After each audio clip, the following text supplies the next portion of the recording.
listeners. Welcome to Grief Out Loud. Remember the last time you tried to talk about grief and suddenly everybody left the room? Grief Out Loud is opening up this often avoided conversation because grief is hard enough without having to go through it alone. We bring you a mix of personal stories, tips for supporting children, teens, and yourself, and interviews with professionals in the grief world. Platitude and cliche-free, we promise. Grief Out Loud is hosted by me, Jana DeCristofaro, and produced by Dougie Center, the National Grief Center for Children and Families in Portland, Oregon.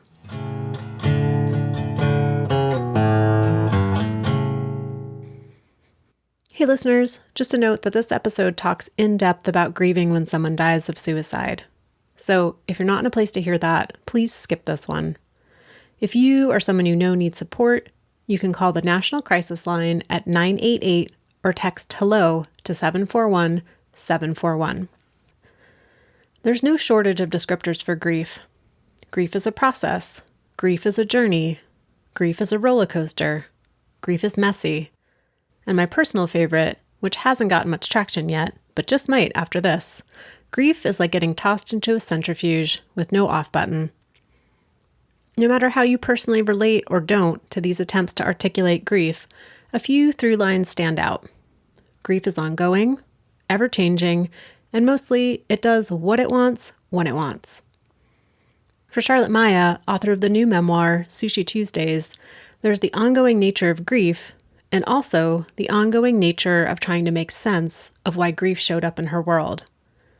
In 2007, Charlotte and her husband Sam were raising their two small children and doing all the things that raising two small children entails. One morning, Charlotte took the boys, who were in first and third grade, to a soccer game and then for a hike. Her husband Sam, who had stayed home to rest, left the house and took his life. In those early days of grief, Sam's death came as a complete shock. As is true for most people who have someone die of suicide, Charlotte didn't understand why. And Sam, he was the one person she wanted and needed to talk to about it. Charlotte ended up in the place that so many people who are grieving a suicide death end up, having to accept that she would never really know the full story of why.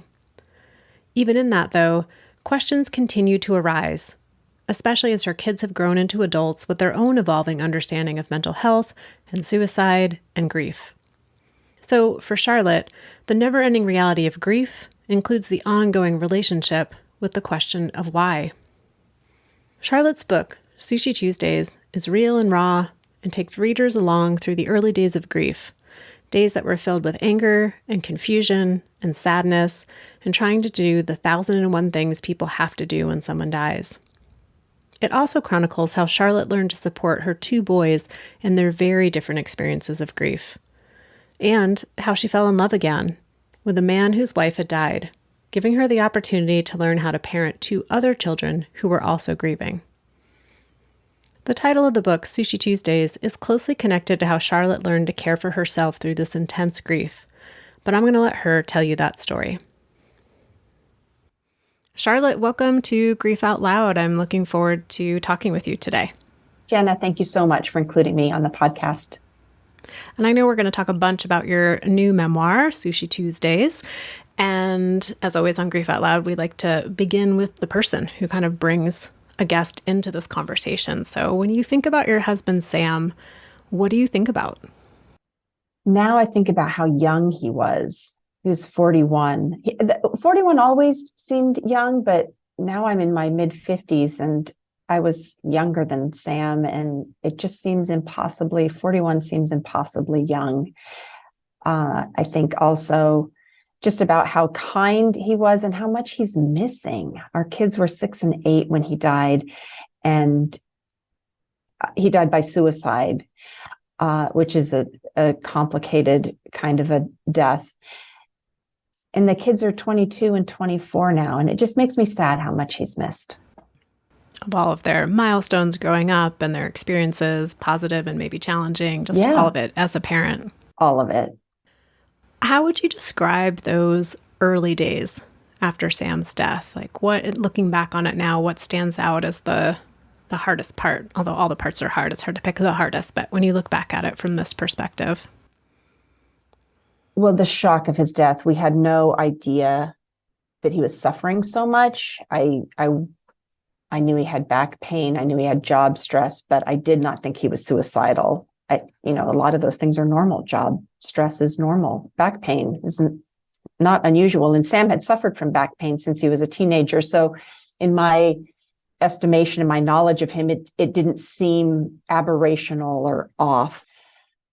But those early days were just so shocking. I didn't eat. I didn't sleep. I lost 25 pounds in the first 3 months after his death. I didn't sleep for the first 3 days until a friend who's also a medical doctor, brought over Xanax. And I didn't sleep very long, but even a couple hours worth of sleep made me a better human, better parent, better just widow, I guess.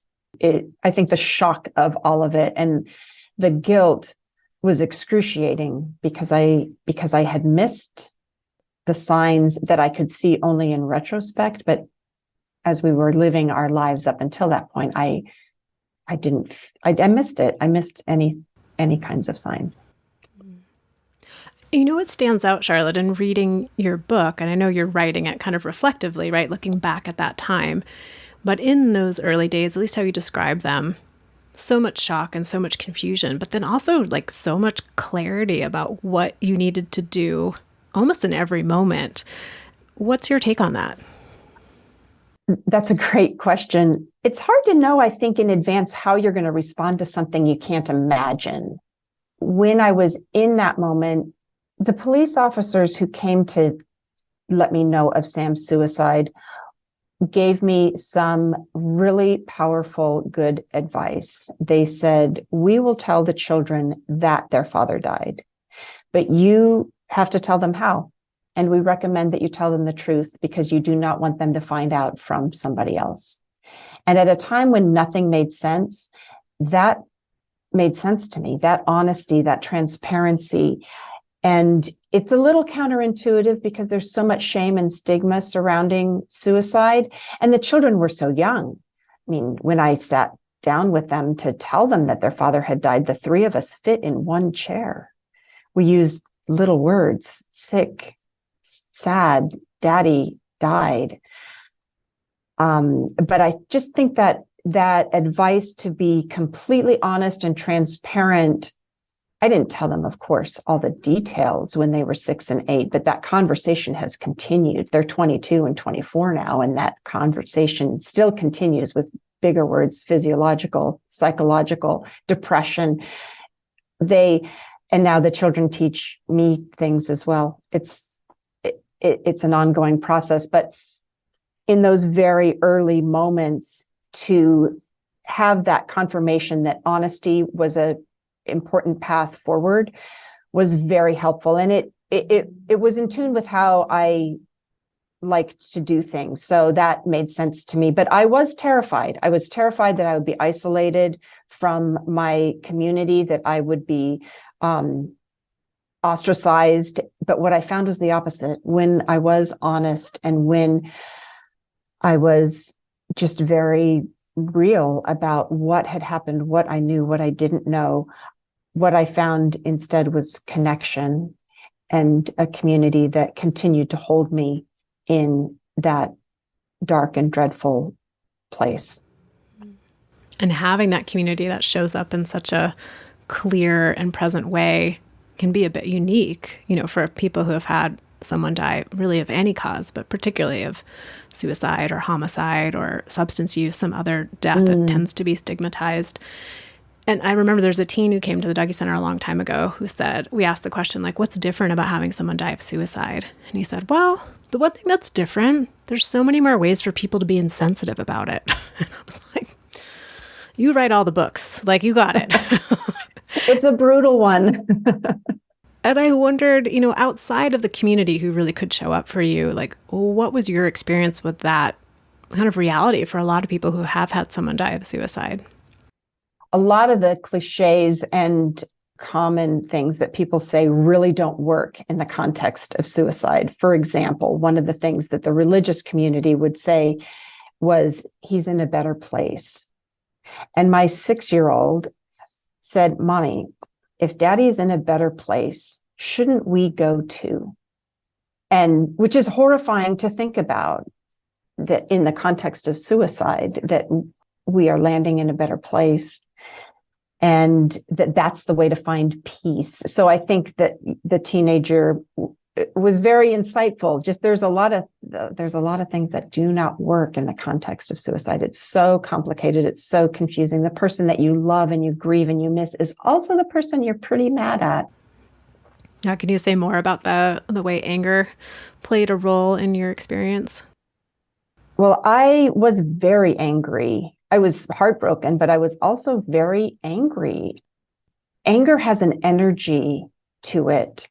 And in some ways, that energy really served me. Energy that took me out for a run, or energy that I would use to write or to speak up. I think that is a very positive use of energy, especially when you're angry. It's just such a confusing death, and the things that you wish for, the things that I wished for, I couldn't get, right? I didn't understand why, and I couldn't talk to Sam about it. He was the one person who had any answers. He's still the one person who might have any answers. And grappling with that why is maddening, because we don't get to know why. I never got to, there's no one reason. I have a much richer understanding at this point of what Sam might have been suffering, but I will still never know. And so kind of coming to an acceptance of that not knowing is hard.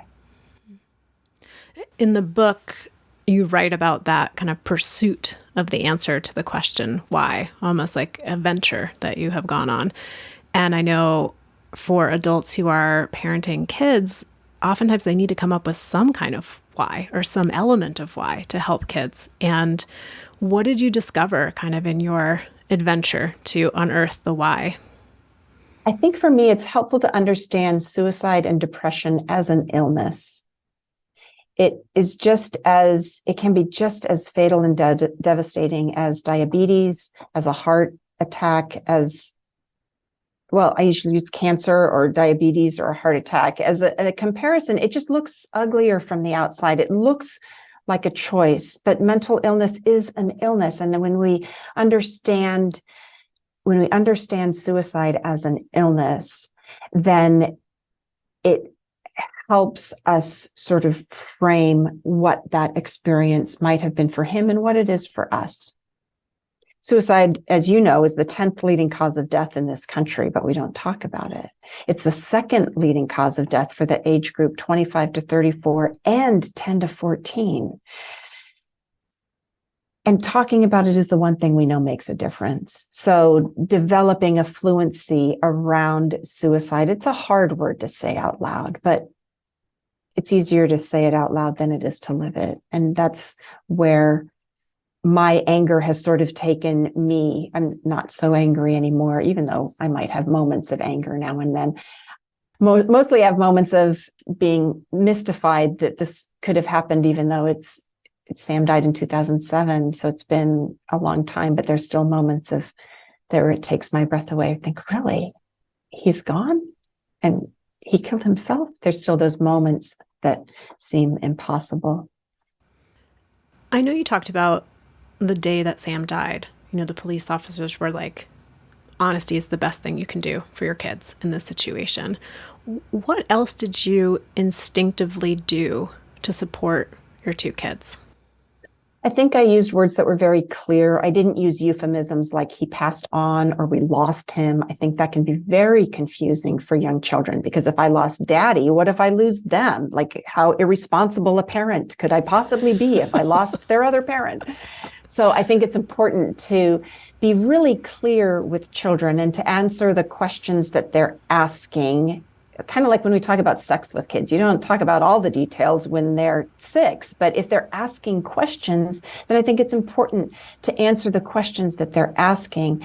I felt like my kids too, they know that they could trust me for honest answers to life's hardest questions. And so that honesty not only gave them information, but also supported our relationship, that as a mother-child team, they knew they could count on me for honest answers, even if the answers I don't know, because that's an answer too. So we always talk about how grief is different for everyone, and that is very true within a family system. So I'm wondering, I talk to a lot of parents who are like, how do I take care of my grief and take care of my kids? And my kids all need different things. So how did you navigate like three individuals grieving the same person, but in really different ways with different needs? It is really hard. I am lucky, as you point out, I had friends and family around who could really help me. I had a really good therapist. And when it felt like the kids needed their own therapists, then we did that too. Not only is grief different for each of us, grief changes over time. We joke in our house that we don't hide the skeletons in our closets. We display them on the piano and keep them up on the walls and over the fireplace. I don't know. I think as a parent, children teach you what you need to know about them. Children come so individual to begin with. And I just really tried to listen to each of my children as they were going through their process. I had one who refused to say what we called the D words, dead and daddy. And the other one, of course, naturally wanted to talk about dead daddy all the time. So it was hard and impossible in some ways. If I was home alone with the kids, which mostly I was, and one wanted to talk about dead daddy and the other did not, we would have to find our way through those moments. And, maybe we wouldn't talk about daddy right then, or maybe we would go to a different room to talk about daddy. And there are different ways to manage it, but every day is different and each child is different. And just giving ourselves the space to make mistakes and come back. And for example, I won't say it on your program unless it's allowed, but we use a lot of what we called Uncle Jose's colorful words, because those are very clear little words for very big feelings. And I was okay with it because sometimes kids need to be able to say that stuff out loud. And there's a sort of a power in being able to use those words. And I did say, don't use them at school because I can't save you from the principal, but you're safe to use them here at home. And I think kind of developing some flexibility around some of those things is really important. And then also some stability around things as much as we could, like bedtime or routines, and trusting ourselves too, just listening and trusting. It's always changing. I was thinking back to what you said of how like anger was such a force for you, especially in those early days after Sam's death. And as adults, we often have a little bit more understanding of anger and like what to do and how to express it in ways that aren't going to harm other people. Not always, but for the most part, right? We have a little bit more access to that. And kids, 6 to 8 year old kids, like anger is just that big feeling running through. And I know you mentioned, the colorful phrases that the kids would able to use as like shorthand for their big emotions. But were there other things that you found were helpful in, I don't want to use the word containing because that's not accurate for what we want to be doing with our anger and grief, but helping your kids hold space for their own anger? Yeah, I think holding space is a great way to talk about it. So for example, one night, one of my younger kids, my younger son, was dismantling a Lego spaceship he had built with Sam not that long ago. And, so I kind of had to go through my mental checklist. Okay, he's not hurting himself. He's not hurting his brother. He's not hurting me. The Legos I can fix them again if we have to. It'll take a long time, but we can do that. But he's not breaking anything that can't be fixed or just discarded, right? The Legos, if they get broken, you know what? None of that is the end of the world. So I kind of had my little checklist of things. Okay, not hurting himself, anybody else, and whatever he's breaking doesn't really matter that much. And so we broke a lot of Legos and a lot of rocks into big rocks, from big rocks into little rocks. And with a Lego, the Lego was so powerful because the next morning he came to me and he said, "Mom, where's the Tupperware of Legos? They were shattered all over the floor, and I collect them into a Tupperware." And the next morning he said, "Okay, where are they? Because I want to build my spaceship back again." I thought, okay, this sounds good. So he started building his Legos, and he I said, do you need any help? And he's like, no. So I went and answered an email, and he's still building. I'm like, how's it going? He's like, oh, it's really good. And so I switched out the laundry, and then he comes to me with this new little spaceship, and he's showing me, how kids, how creative and wonderful they are. He's like, look, Mom, it has an escape pod and rocket blasters, and it's better than it was before. And it was just such a great metaphor for how shattered our life was and how there was hope in rebuilding the life. And I do think anger does have that momentum with it that can be, if we do hold space for that anger and don't let it fester and destroy us, if we do hold space for that anger, that momentum and energy can carry us through to the next place. Anger was a place I was very happy to visit, but I didn't want to live there. I was definitely okay visiting angry because it does stink. How could he not be here? And it is, suicide has a flavor of abandonment. When the 6-year-old was 16, he was angry all over again. And now he was 6'2" and he was playing varsity football. And so that angry was a totally different experience for him at 16 than it was at 6. And he said, everyone says Daddy was such a nice guy, but I think he's kind of a jerk. And you know what? The child was right. Like, okay, you're right. And so I tried really to stay with them, again, holding space for those big, scary 16-year-old feelings. That's a little scarier than the Legos. But also holding that moment and honoring that experience of having been abandoned by the person who was never supposed to leave, because it stinks. And now he's about to graduate from college with a degree in psychology, and he wants to be a therapist. And he was working with a 6-year-old recently, and he says, Mom, I totally get it. There's no way Daddy would have left willingly if he wasn't ill. And so that's why, the grief doesn't end. There's no date certain on which it's over, right? He's going to think about it again when he's 41. And then when he's 42, and he's older than his father ever got to be. And so I think holding space, not just for what it is right now, but what it will also be, is really important. And we get stronger, we get better, we get more fluent in being able to have these conversations and feeling safe in those emotions. I often think of emotions as a sign, like a signpost, like a directional sign that something's not working. And anger is often because something's unfair, and it is unfair. So how do we find our way through that unfairness of it?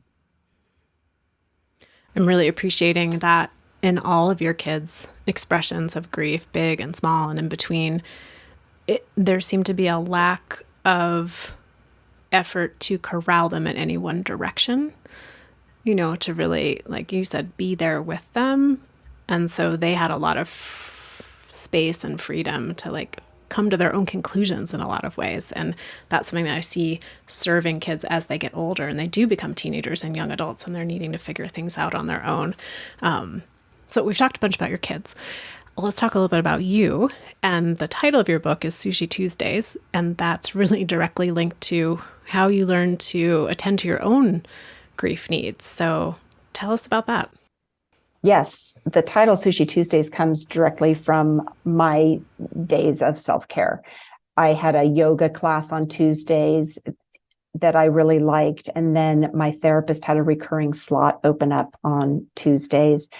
So Tuesdays became really my day for self-care. And as a single parent with 2 little kids, I needed that time for myself, because if the train was going to come off the tracks if I didn't have that time to tend to myself. So Tuesdays became what I called my Charlotte Shabbat. And I'd really think about, what does Charlotte need today? Do I need to go back into bed and cry? Because that's allowed. That's real. Do I want to take myself for a pedicure or out to lunch? And sometimes I'd take myself to sushi, party of one. I didn't make appointments to meet any friends, no doctors, no lawyers, no CPAs. It was just my time for Charlotte to really listen to what I needed to do, go for a walk, meditate, take a breath. So sometimes I take myself out to sushi, and so Sushi Tuesdays became sort of the way. Well, the reason it's the Sushi Tuesdays is the title is that I had spoken at a children's grief conference in 2008. And one of the other speakers on the panel was a chaplain who said, when you write your book, you should call it Sushi Tuesdays. And so she was the one who kind of put that pin in Sushi Tuesdays. And what I hadn't thought about so first I started a blog before I started writing my book. First I started a blog and I called it sushituesdays.com. And one of Uncle Jose's colorful words is right in the middle of Sushi Tuesdays when it's in a URL form. And if I had seen that in advance, I probably would have edited it out. But after the fact, I thought it's kind of perfect because that's what Sushi Tuesdays is dealing with the mess in the middle, and just whatever the mess is today, that's what it is. And there's a certain level of equanimity or acceptance in just kind of dealing with the mess of grief because it is messy. One of the things that you wrote about that I don't think gets talked about very often, particularly for folks who've had partners or spouses die, is the grass is greener situation of, is it better or worse to have your person die or to leave you or to get divorced or be a widow? And I mean, people do the grass is greener thing all the time in grief. Like, is it better to have someone die suddenly or better to have someone die after a long-term illness? And it's usually whatever you didn't have looks better until you hear from people who had that. And you're like, well, okay, maybe it's not, just different. How did you kind of grapple with that? Yeah, I think it all stinks just in different ways. The better or worse, there's no winner in that game of like, oh, what's your tragedy? Like, it's just a weird, warped way also a natural way that we kind of are inclined that way. I did feel like most of my closest friends were my single mom friends, most of whom were divorced and not widowed, although I had a few widow mom friends as well. I don't know, for me, the kids wished over and over again that we had just gotten divorced, even though that wasn't something we were contemplating. But I think this fantasy of at least daddy then would be alive. And I sort of had that fantasy too. Like if you had to leave me, just leave me, and then I could just wish you were dead, but you would actually be alive for the kids, and that somehow felt better. But it's that weird magical thinking. I just think it all sucks in its own unique ways. As you know, this isn't really a spoiler, that I did accidentally fall in love again with the most eligible widower in town, who also had 2 kids. And because we had both been widowed, we were able to scoop up all 4 kids and really be sort of just hold space for all of them, but be a really kind of consistent space for all 4 kids. And in some ways, that was just really lucky.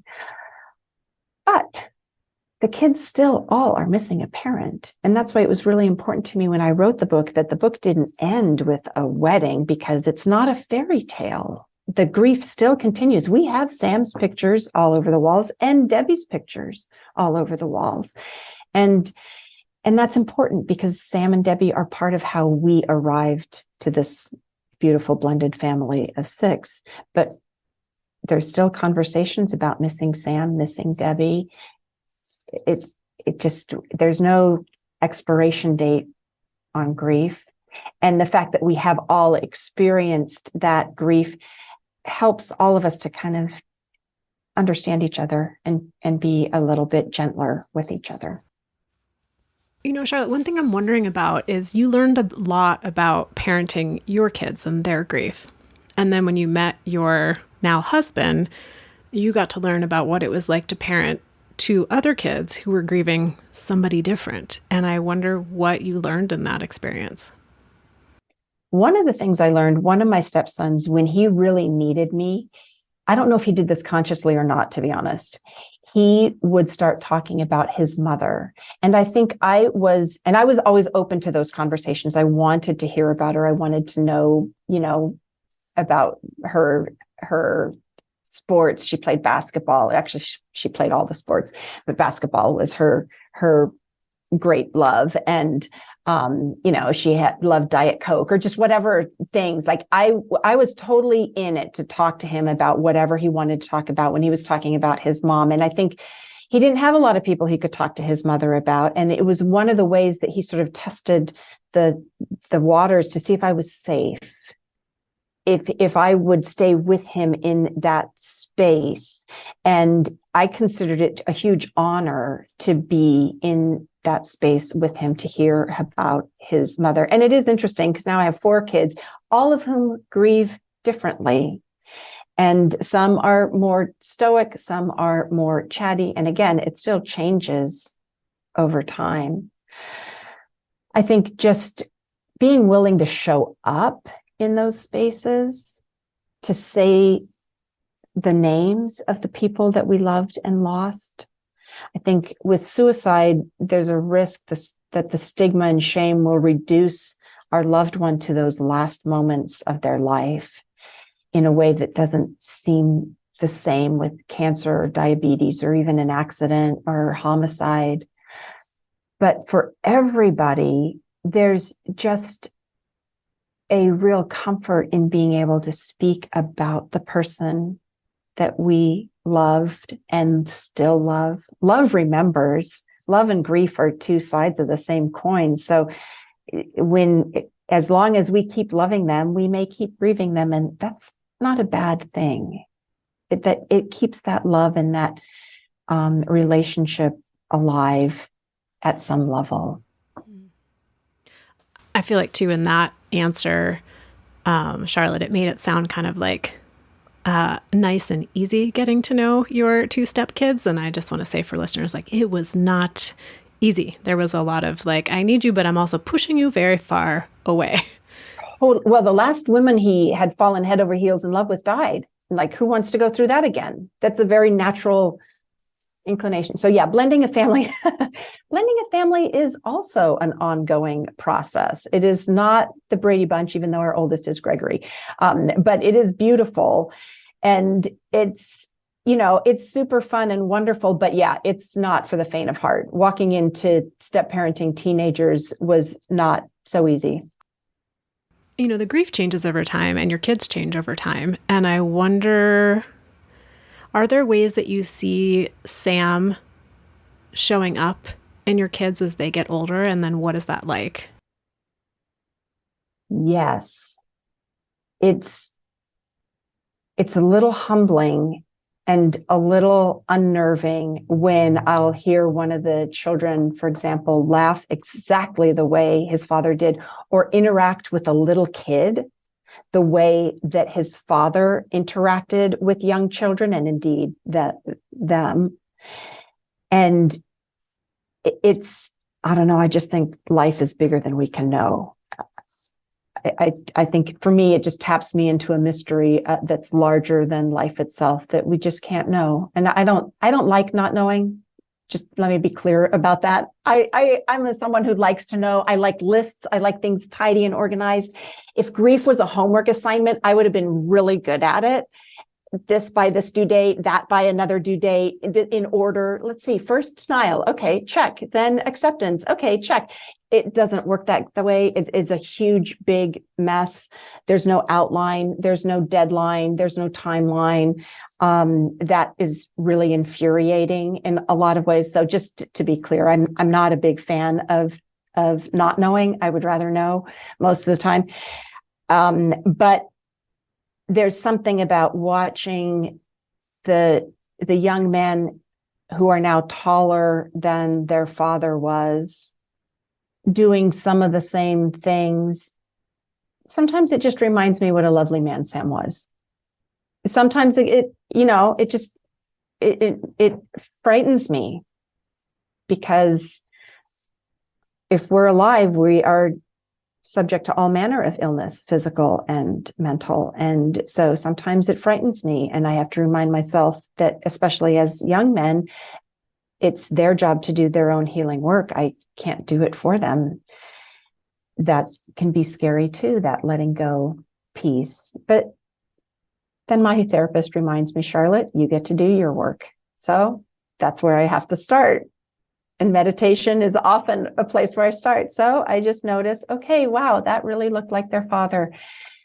And take a breath and try to just sort of tap into the beauty of that. I was going to say, Charlotte, when you said, I have to, as a mom, remember they have to do their own healing. I was like, you have a very good therapist. That's not an easy conclusion for most adults to come to. Like someone else is in charge of their own process. Whew, that's not an easy sell. Well, who doesn't want to put their kids in bubble wrap and keep them safe on the sofa? I mean, I think as a parent, that's a pretty natural reflex to want to protect not just our children, but everybody that we love. And life doesn't work that way.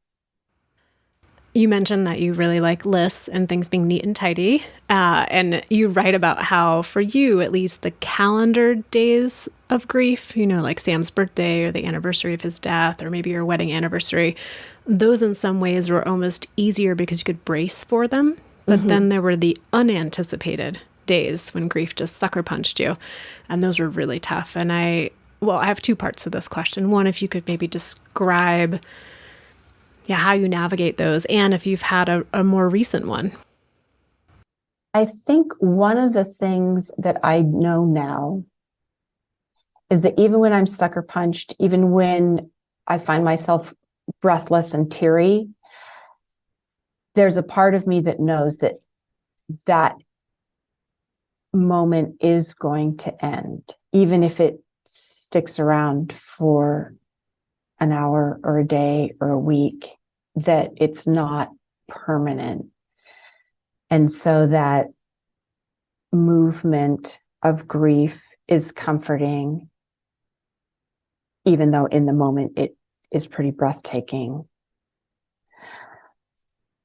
I'm trying to think if I had the one that's coming to mind is I was speaking at a book group who had read my book, Sushi Tuesdays, and many of the people in this group are people I know and who knew Sam. And one of the women was just in tears for the entire hour that we were talking about the book. And she just kept saying, Sam was just such a nice man. He was just such a nice man. And that was very comforting and validating, but it brought me right back to those early days where it was just impossible to believe that he was gone, and really impossible to believe that he had taken his own life. Like a lot of other things would have made a lot more sense.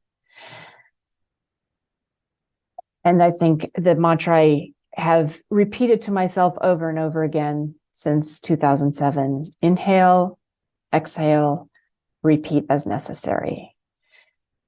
And just bringing myself back to that moment can be very, very helpful. I have a girlfriend who gave me a little bracelet the first Christmas after Sam's death, and it's a silver bracelet, and it is battered and beaten and tarnished, and it says breathe on it. And I wear it every single day. I've worn it every single day since 2007. And in those moments, I would just kind of put my hand on that bracelet and take a moment to breathe. In sharing that experience, Charlotte, I was thinking about how, we've mentioned many times today that grief is ever changing, ever evolving. And I go back to that original question we talked about, the why, and how there's no endpoint destination when someone has died of suicide, of the why, that there's just kind of a continued revisiting of that why at different places in our own lives, and it can mean something very different. And so it seems like an example of that. Yeah, something I find myself saying every now and again is the suicide autopsy never really ends. Like there's always moments when you think, oh, did I consider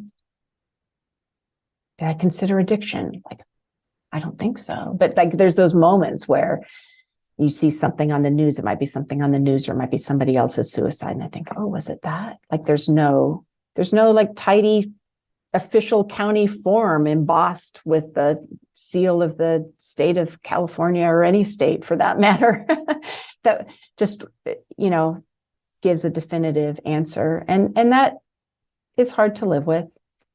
Totally. I have a friend whose father had died by suicide when my friend was 10 and his brother was 8. And I had forgotten that was part of his past. We were friends from college. And then after Sam died, of course, this became a real source of connection for me and this friend. And he said, Charlotte, grief is like a heavy sandbag at your feet. And if you ignore it, if you don't pick it up, it will trip you for the rest of your life. But when you do pick up that sandbag, you will see that there's a little hole in the bottom. And that's where the grains of sand start to fall out. And 2 things are going to start to happen. 1, the sandbag gets lighter. And 2, you get stronger. And I have found that analogy very, very helpful. And facing into whatever it is, for me, was more empowering than ignoring it.